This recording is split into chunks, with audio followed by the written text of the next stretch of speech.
Boa noite a todos. Esse é um momento muito especial para nós. E também um momento muito especial para Deus. Nós estamos aqui numa comunhão de casais. Nós esperamos que nessa noite, juntos possamos tocar o que nós significamos para Deus. O valor que nós temos para Deus. Eu gostaria de saber, quem aqui está pela primeira vez numa comunhão de casais na vida da igreja? Levanta a mão, só para eu saber. Tá bom, amém.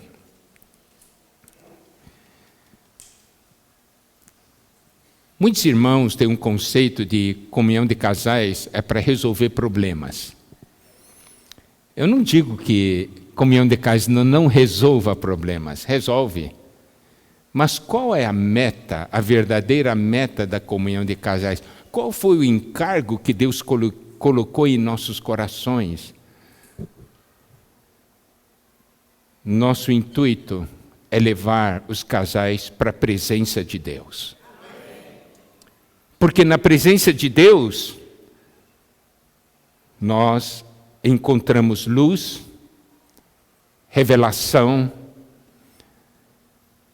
e o Senhor, ao ter esse encontro conosco, nos transforma e Ele passa a governar nossa casa. Então, a comunhão de casais tem como intuito trazer Deus para dentro da nossa vida. Trazer Deus para dentro da vida do casal.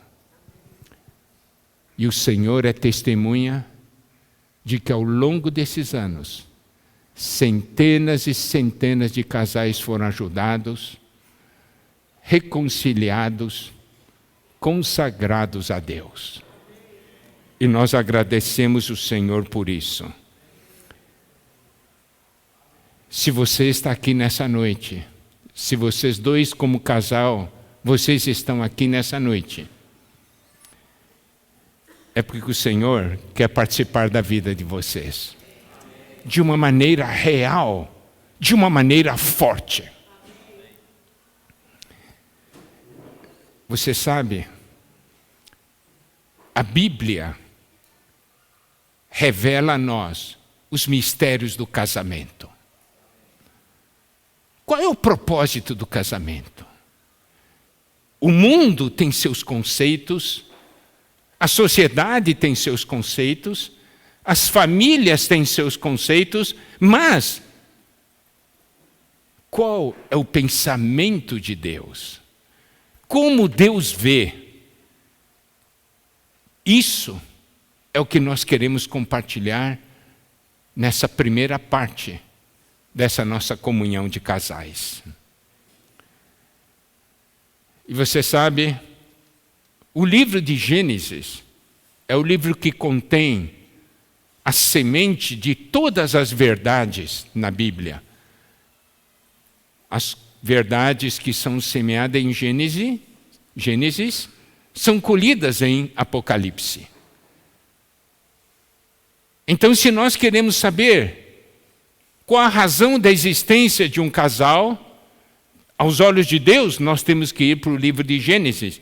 E nós sempre vamos para aquela porção conhecida, que é Gênesis capítulo 1, versículos 26 a 28, que diz assim: Também disse Deus, façamos o homem à nossa imagem, conforme a nossa semelhança. Tem ele domínio sobre os peixes do mar, sobre as aves do céu, sobre os animais domésticos, sobre toda a terra e sobre todos os répteis que rastejam pela terra. Criou Deus, pois o homem à sua imagem, a imagem de Deus o criou. Homem e mulher os criou, e Deus os abençoou e lhes disse: Sede fecundos, multiplicai-vos, enchei a terra e sujeitai-a. Dominai sobre os peixes do mar, sobre as aves dos céus e sobre todo animal que rasteja pela terra. Aqui nós podemos ver que Deus tinha um projeto.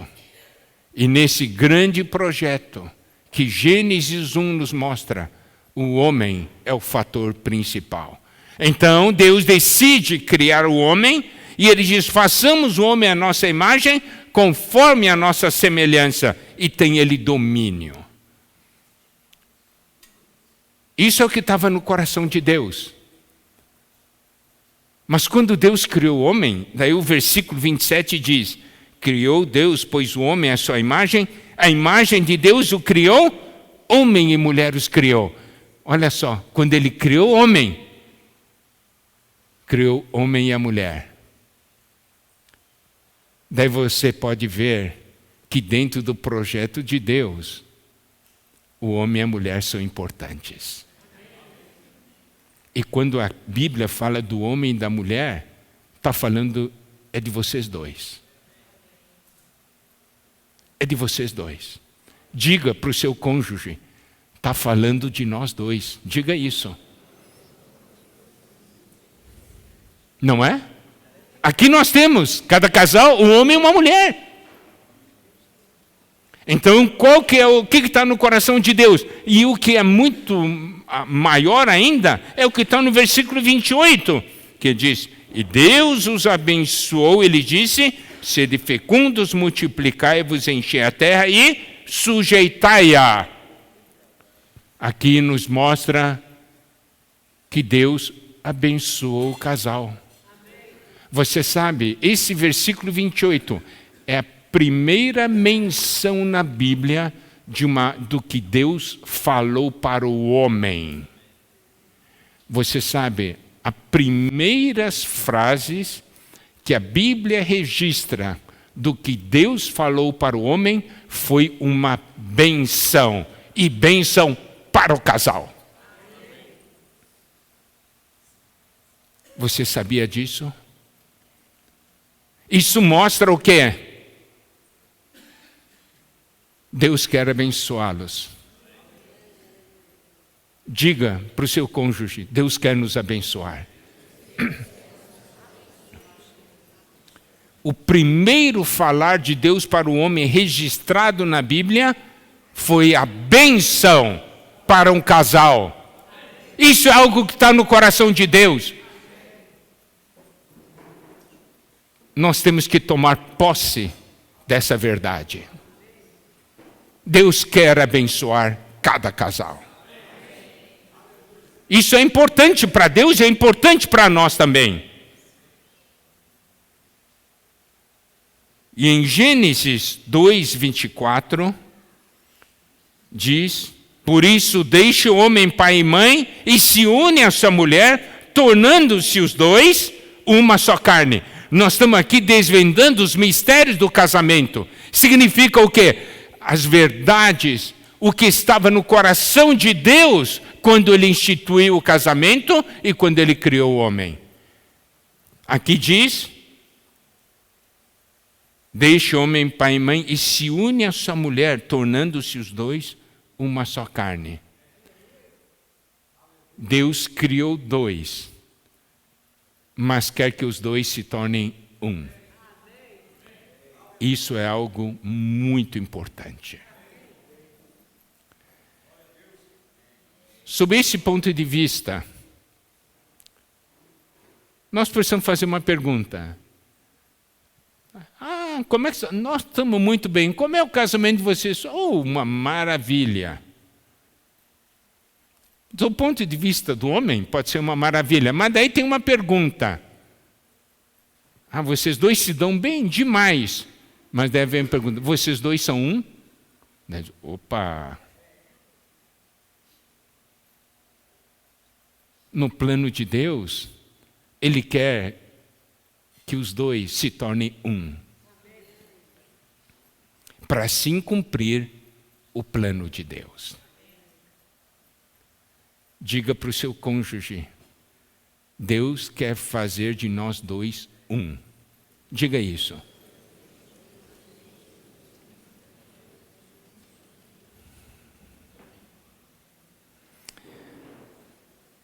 Bom, o que eu falei para vocês é a história de vocês que vocês não conheciam. Ou se conheciam, não tinham se dado conta. Eu estou falando de uma história oculta dentro do coração de Deus para vocês dois. É isso que a Bíblia nos mostra. Aí, esse é o começo da nossa história.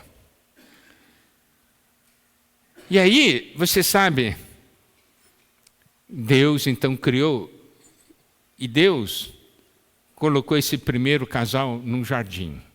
Por isso que nós cantamos esse hino do jardim. Qual é o ambiente para o casal viver? É um jardim. Então Deus quer que a nossa casa seja um jardim. Olha só, Gênesis 2:8.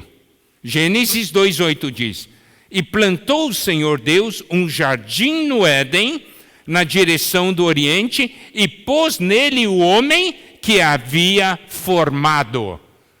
Eu quero, amados casais, que vocês vejam aqui um ponto muito, muito importante. Deus plantou o jardim. E nesse jardim, Ele pôs o homem que Ele havia formado. O que isso quer dizer? Daí nós temos que fazer uma pergunta.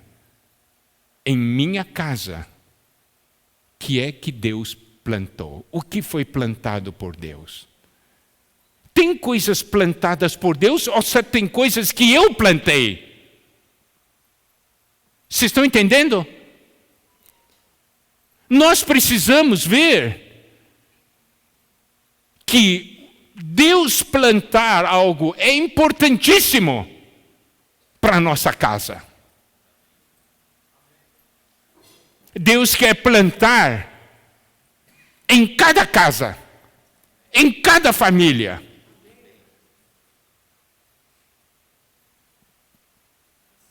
E se a sua casa está cheia do que Deus planta, lá é o melhor ambiente para você viver. Muitas vezes, nós não encontramos um ambiente adequado em nossas casas. Por quê? Porque tem poucas coisas que Deus plantou e tem muitas coisas que nós mesmos plantamos e também coisas que o inimigo de Deus plantou.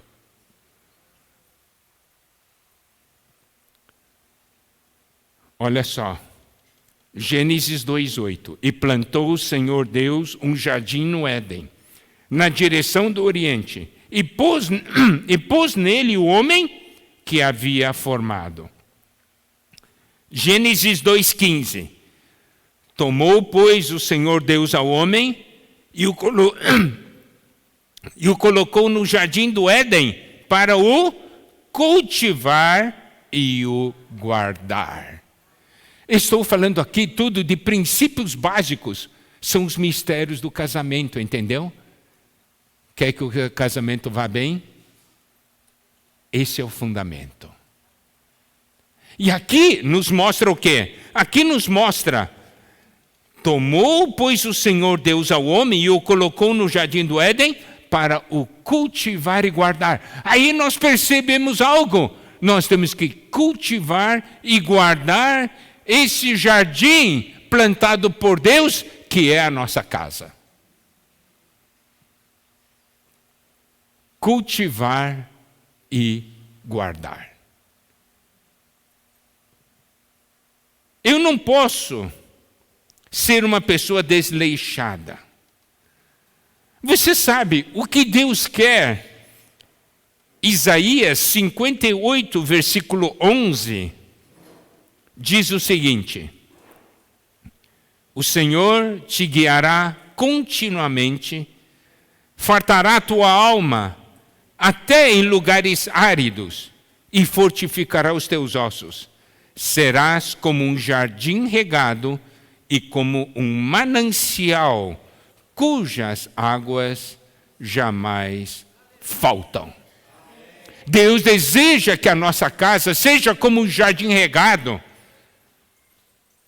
e que na nossa casa esteja um manancial cujas águas jamais faltam. Isso é tudo ligado a nós. Precisamos entender isso. Que o Senhor revele isso.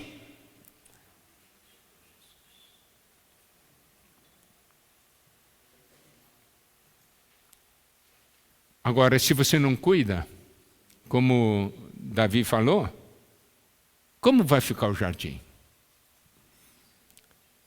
Provérbios 24, versículos 30 a 34. Aliás, vamos ler do 30 até o 31. Tá? 30 a 31. Provérbios 24, 30 a 31. Passei pelo campo do preguiçoso e junto à vinha do homem falto de entendimento. Aqui nós vemos aqui uma pessoa preguiçosa e uma pessoa que não tem entendimento. Diz assim, eis que tudo estava cheio de espinhos, e a sua superfície coberta de urtigas, e o seu muro de pedra em ruínas.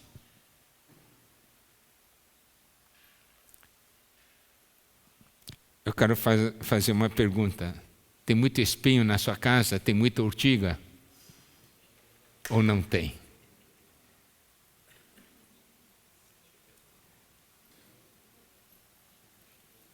Muitas vezes tem, porque nós não cuidamos. Precisamos cuidar. Precisamos cultivar e guardar.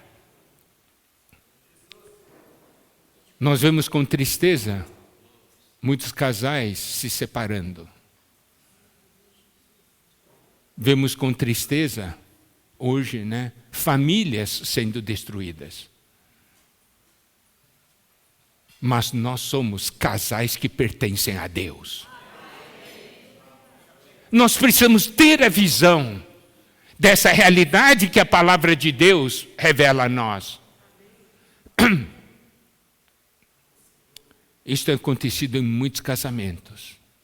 Você vai, está cheio de espinhos. Você ouve o marido falar, cheio de espinhos. Fala com a esposa, cheio de espinhos. Mas esse é o plano de Deus? Não era. O que Deus queria, um jardim regado, cheio de vida. É esse o plano de Deus. É isso que Deus quer para todos nós. Talvez você diga, e agora? Lá em casa a coisa está feia. E agora? Bom, para Deus tem jeito. Fiquem tranquilos, para Deus tem jeito. Agora nós vamos entrar numa história muito importante. Tudo isso que eu estou falando é preparação, tá? São coisas fundamentais. Eu quero realmente mostrar um quadro que gere no interior do casal um desejo. Deus, entre na nossa vida de uma maneira intensa. Eu não quero mais viver como eu estava vivendo. Eu quero que esse sentimento tome conta de cada casal. Por isso que nós estamos tocando esses pontos. Evangelho de João, capítulo 2, versículos 1 até 11. Tá? Eu vou ler essa porção, depois eu vou comentar. 3 dias depois, houve um casamento em Caná da Galileia, achando-se ali a mãe de Jesus. Jesus também foi convidado com os seus discípulos para o casamento. Tendo acabado o vinho, a mãe de Jesus lhe disse, eles não têm mais vinho. Mas Jesus lhe disse, mulher, que tenho eu contigo? Ainda não é chegada a minha hora. Então ela falou aos serventes, fazei tudo o que ele vos disser. Estavam ali 6 talhas de pedra que os judeus usavam para as purificações, e cada uma levava 2 ou 3 metretas. Jesus lhes disse: enchei de água as talhas. E eles as encheram totalmente. Então lhes determinou: tirai agora e levai ao mestre-sala. Eles o fizeram. Tendo o mestre-sala provado a água transformada em vinho, não sabendo de onde viera, se bem que o sabiam os serventes que haviam tirado a água, e chamou o noivo. E lhe disse: todos costumam pôr primeiro o bom vinho, e quando já beberam fartamente, servem o inferior. Tu, porém, guardaste o bom vinho até agora. Com este deu Jesus princípio aos seus sinais em Caná da Galileia. Manifestou a sua glória e os seus discípulos creram nele. Nós vamos agora tocar uma outra série de princípios. Espero que todos possam ganhar de Deus essa realidade. Primeiro, aqui estava um casamento. E nesse casamento, Jesus foi convidado. Isso aqui é um ponto muito importante. Jesus foi convidado. Vocês sabem dessa história, né? Certo? Tinha terminado o vinho. E se Jesus não tivesse sido convidado, o que iria acontecer? Um desastre.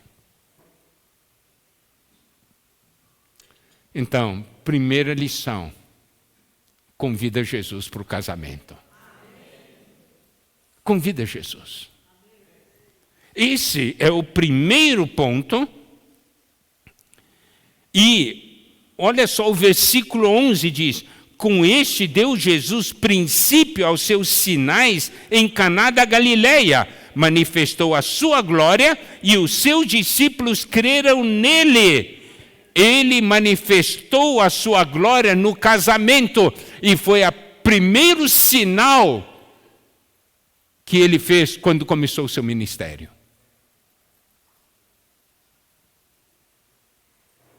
Foi num casamento manifestar a sua glória.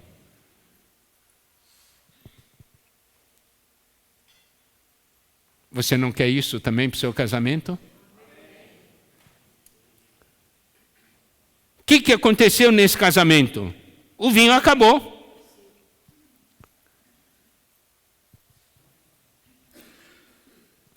Quem aqui está casado um ano? Um ano casado. Quem está aqui? Levanta a mão.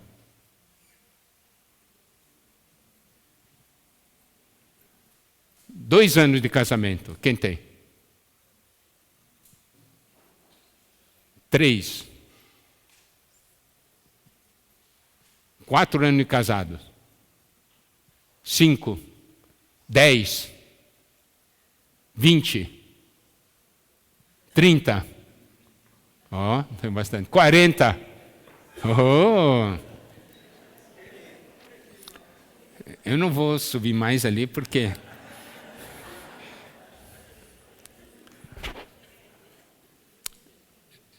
a gente dá muito assistência para casais e muitas vezes nós ouvimos casais falando para nós: o vinho acabou. O vinho acabou. Aquele sentimento que nós tínhamos acabou.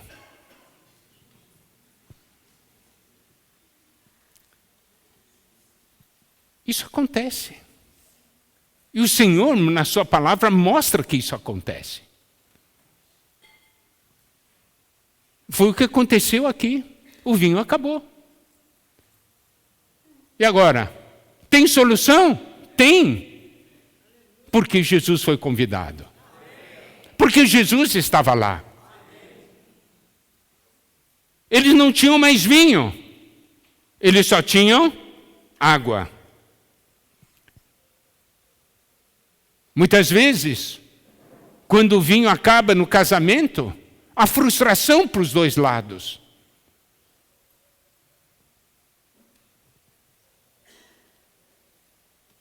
O que nós aprendemos aqui nessa porção de João 2, versículos de 1 a 11? Teve o problema? Teve.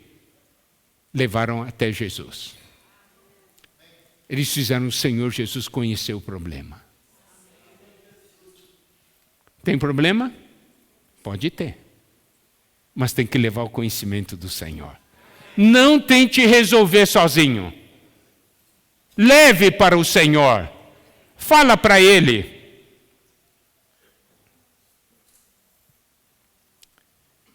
E agora, o que é importante, existe uma frase aqui, levaram para o conhecimento do Senhor, daí a Maria disse, para aquelas pessoas, fazei tudo o que Ele vos disser. Você leva para o Senhor e o Senhor vai falar com você. Daí você faz o que o Senhor falar.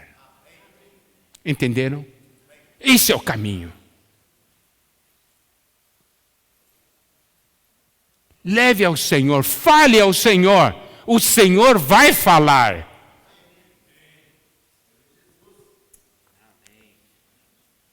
O Senhor não quer simplesmente ser o convidado na casa. Ele quer ser o Senhor naquela casa. Hoje, quem é o Senhor em nossas casas?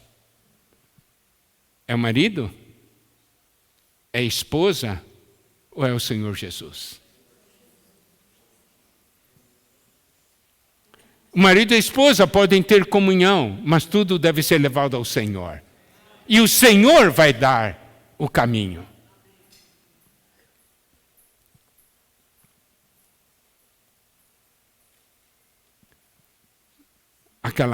Naquela casa, naquele casamento, não tinha mais vinho. O vinho tinha acabado, só tinha água. A água não tem cor, não tem sabor. Nós ouvimos casais falando, meu casamento já não tem mais sabor. Já não tenho mais alegria.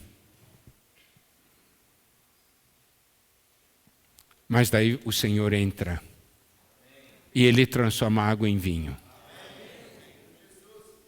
Não é? Se o Senhor perguntar para você, no seu casamento ainda tem vinho? Você talvez diga, só tem água. Mas o Senhor vai transformar essa água em vinho. Não somente isso. Aqui é dito, que aquele vinho que foi servido depois, que era aquela água transformada em vinho, era um vinho muito melhor. Isso quer dizer o quê? Quando o Senhor entra, quando o Senhor muda a nossa vida, o casamento se torna melhor do que quando era no início. Sabia disso? Esse é o princípio que a Bíblia nos mostra. Bem melhor. Todo mundo acha assim, puxa, recém-casados, então o negócio está lá no máximo, Está ali, recém-casado é meu amor para cá, meu pombinho para lá e vai, Aquele dia assim, mas está o máximo. Eu vou dizer uma coisa para você.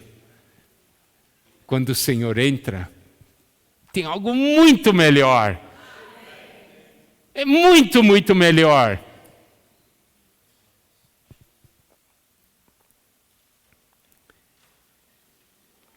E ainda mais, precisamos ver algo. Que o Senhor, ao salvar um casamento, ao operar no casamento, sabe, aquele vinho bom, não foi somente para o casal, foi para todos os convidados, foi para todos os amigos, parentes, As pessoas mais queridas deles, que são as pessoas convidadas para o casamento, não é? Então, o que isso quer dizer? Deus deseja que cada casal seja uma bênção. Que vocês tenham o vinho para fazer com que todos os parentes, amigos, conhecidos digam: o vinho de vocês é melhor. Eu também quero esse vinho. Compreende? Deus quer que nós sejamos uma bênção. Gênesis 12, 2, tá? Gênesis 12, 2 diz: de ti farei uma grande nação e te abençoarei e te engrandecerei o nome, se tu uma bênção. Eu vou abençoá-los e eu quero que você seja uma bênção.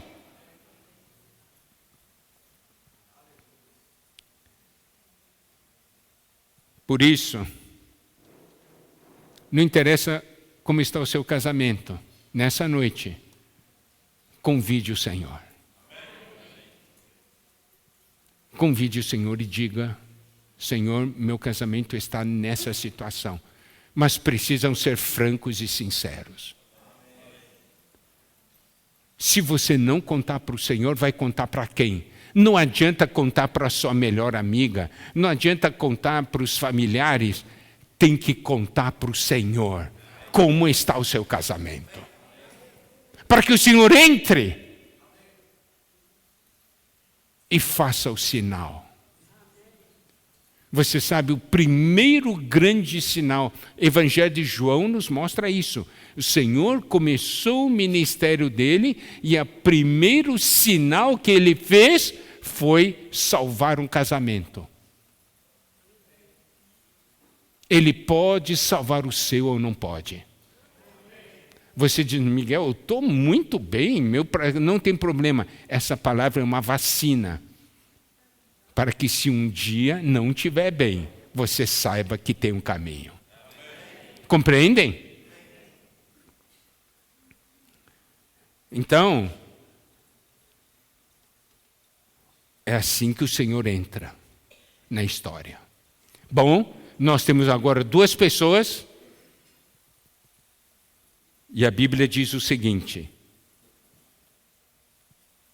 e Deus quer que as duas pessoas sejam um só, não é isso?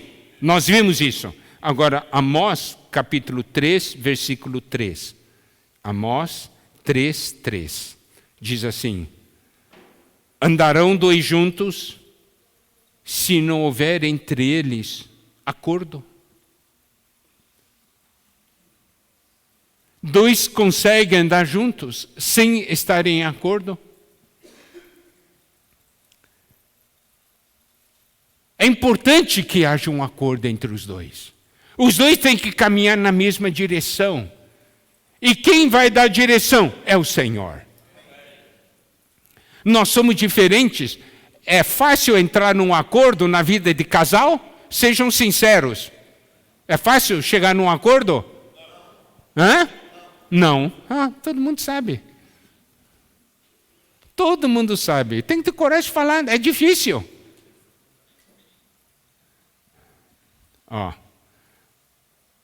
Você e sua esposa saem para comprar algo.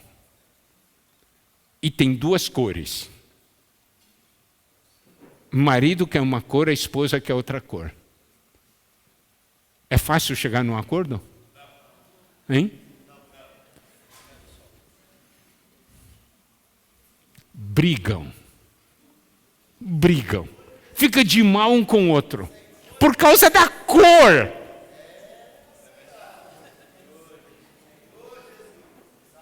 É fácil chegar num acordo? Não é? Oi, bem, vamos sair de férias? Vamos. Onde você quer ir? Eu quero ir em tal lugar. Não, mas eu quero ir no outro.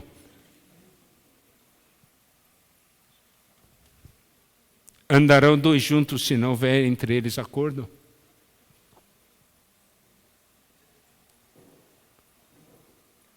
É possível chegar num acordo? Nós vamos ver mais à frente. É possível.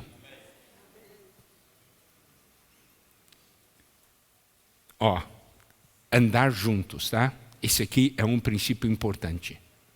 Os dois devem andar juntos. Outro ponto. 1 Pedro capítulo 3, versículo 7. 1 Pedro 3, 7. Porque sois, a segunda parte, porque sois juntamente herdeiros da mesma graça de vida. Os dois juntos são herdeiros da mesma graça de vida. Deus quer dar a graça da vida e quer dar para os dois. Os dois vão herdar a mesma coisa. Não é maravilhoso isso? Diga para o seu cônjuge agora, somos herdeiros da mesma graça de vida. O que isso quer dizer? A vida que eu ganho é para você, a vida que você ganha é para mim. Porque se Deus deu vida para você, é para você e o seu cônjuge. Entenderam?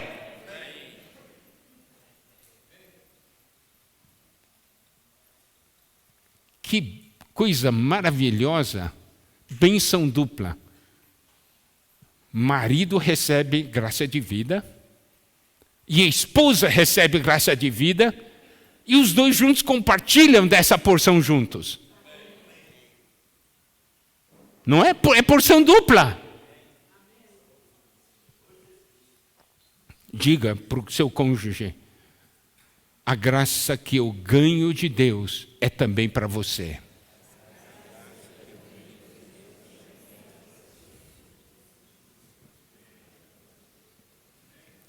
Bom, aí nós entramos aí no livro de Colossenses. E Colossenses tem um versículo fundamental, que é Colossenses 1:17. E esse versículo, Colossenses 1:17, diz: Ele é antes de todas as coisas, nele tudo subsiste. Essa palavra subsiste é sunistal, que quer dizer juntar, unir, ser sustentado. Mas preste atenção nesse versículo. Primeiro, ele é antes de todas as coisas. Nós temos que deixar Cristo ser antes do que nós. Correto? Está ali os dois. E agora? Quem vai primeiro? Cristo. Se não, ficou os dois brigando. Não, eu que vou primeiro, não é eu que vou primeiro. Não. Cristo vai primeiro. Ele é antes de todas as coisas. E aí, Ele é aquele que nos une e nos sustenta. Essa é a aplicação de Colossenses. O centro da aplicação de Colossenses para um casal. Se Cristo une e sustenta, alguém consegue separar? Não. Alguém consegue derrubar? Se é Cristo que sustenta? Não. Diga para o seu cônjuge, Cristo nos une e sustenta. Nos une e sustenta.